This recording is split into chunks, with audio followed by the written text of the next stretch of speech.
The story is set within a framing narrative told by a supporting character from the Prisoner of Zenda. The frame implies that the events related in both books took place in the late 1870 and early 1880. This story commences 3 years after the conclusion of Zenda, and deals with the same fictional country somewhere in Germanic Middle Europe. The Kingdom of Ruritania. Most of the same characters recur. Rudolf Elfberg, the dissolute absolute monarch of Ruritania. Rudolf Rassendyll, the English gentleman who had acted as his political decoy, being his distant cousin and look-alike.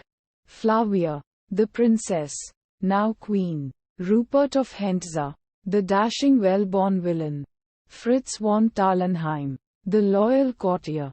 Colonel Supt, the king's bodyguard. Lieutenant von Bernstein, a loyal soldier.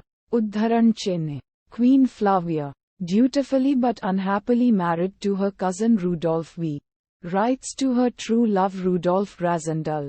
The letter is to be delivered by hand by von Thallenheim. But von Thallenheim is betrayed by Bauer, his servant, and it is stolen by the exiled Rupert of Hentzau and his loyal cousin the Count of Luzar-Rischenheim.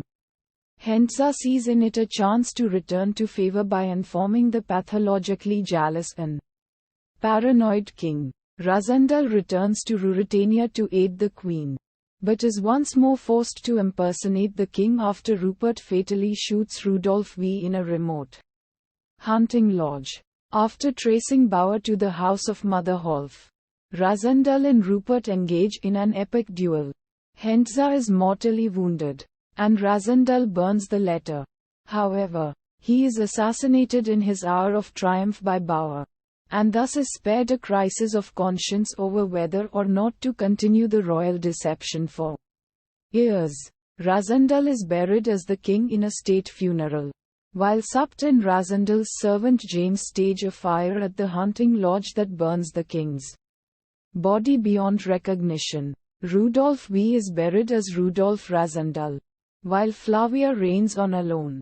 The last of the Elfberg dynasty.